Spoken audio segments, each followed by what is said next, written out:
The evening began as any other party game, pleasurable, hilarious, and mischievous. A bit disappointed that her boyfriend fell asleep at the last moment, Casey decided to make things interesting. She was getting them all together in a game of truth or dare. Initially, the room was full of smiles, light jokes. However, when the bottle was turned towards an unsure peer, the mood changed. People gave a wry smile, being aware he was not the kind to work under pressure. Casey pressed with a very cunning inquiry and offered him a folded scrap of paper, on which he responded, "In case this were a love letter, to whom would you hand it over?" Feeling nervous yet desiring to have his time, the little shy boy threw the paper to the most popular girl in the school. That alone deed sufficed to stir up rage. Her boyfriend, who had been humiliated, struck out and hit the poor boy. The game was not finished and the mood was spoiled, as what started as innocent fun turned violent. Afterward, nobody gave it a second thought, but 3 months had passed and suddenly the same company was reunited. It was the shy boy's birthday. Though bowing to the pressure, they could not resist when they heard that his family was wealthy and powerful, politicians and high officials. So they took his invitation. Upon arrival, they were shocked. His property was not only large, it was impressive. There was Casey and her boyfriend Charles, the school beauty Daisy, the ex-boyfriend of Daisy Curley, and a joker of the group Mark. As they were contemplating what to do to get inside, a Jeep arrived. The butler had told him that the party was not in the great house, but in a cabin 1 mile distant. Weird, but they were curious, so they did as they were told. At the cabin, they were not met by the birthday boy, but by his elder brother Jack. Jack, in a calm manner, said that his brother was late in getting flight, but they could have wine as they waited. None appeared to mind whether the timid lad appeared or not. They were there to be free with the luxury. At sunset, they sat round together with wine in hand, and somebody mentioned truth or dare a second time. However, the bottle did not have time to turn before being taken by Jack, who made it point to himself. His words silenced the group. He produced a postcard on which he had written nasty things. The same stuff, he said, that had caused his younger brother to kill himself.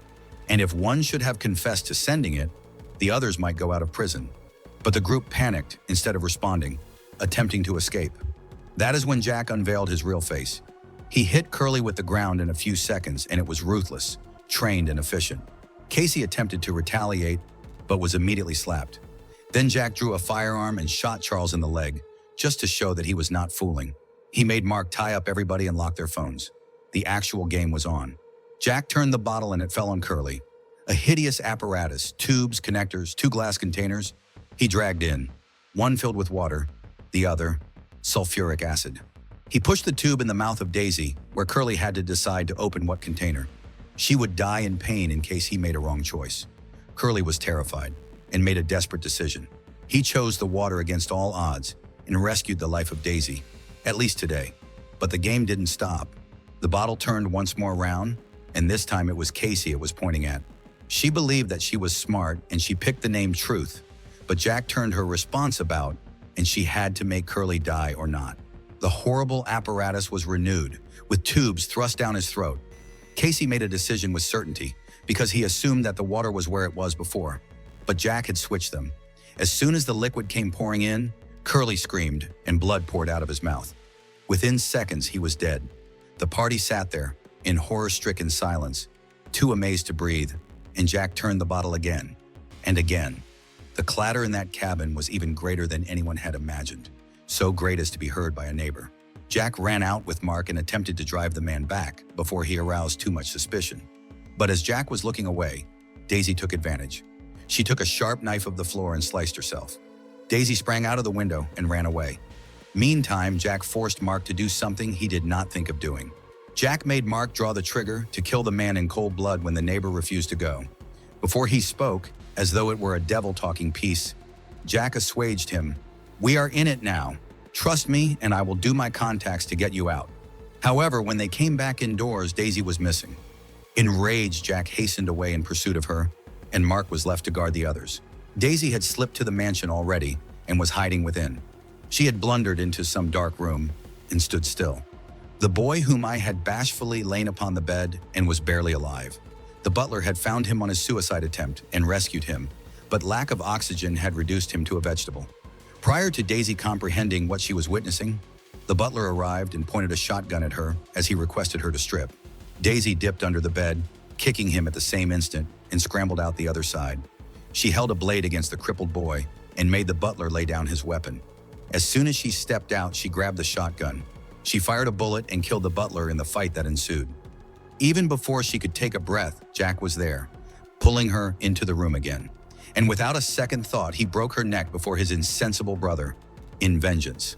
At the cabin, Casey was wildly begging Mark to release them, but Mark would not after seeing the brutality of Jack. And that is when Casey put it together. The sadistic postcard, the one that pushed the timid lad to his breaking point, it must be Mark. And Mark did not even take the pains to deny it. He told it with perverted pride. Why should our poor wretch of a coward get all the money? I'm just as good as him. Why? I shall be rotting in poverty, and he live like a king? Raging, Casey escaped, pushing Mark aside to kill him. She liberated her wounded boyfriend, and the two of them attempted to flee. But Jack came back and was pushing his brother on a wheelchair. They fought each other face to face. Casey, in the confusion, seized a bottle of acid and smashed it over the face of Jack, at last bringing him down. But this was when Casey told them a dark secret. On the night of the humiliation of the timid lad, she had tempted him upstairs. What had passed between them was something she had made a note of, a dirty secret to be employed in blackmail. She never was interested in him. To her, he was the money. The boy was crushed and disgraced and had decided to kill himself over her. Coldly and viciously, Casey picked up a grenade in his numbed hands. Choose, she whispered. Live meekly, shamefully, or meet my death with honor. Then she strolled out, climbed in her automobile, and drove off. The night was shaking behind her with the explosion.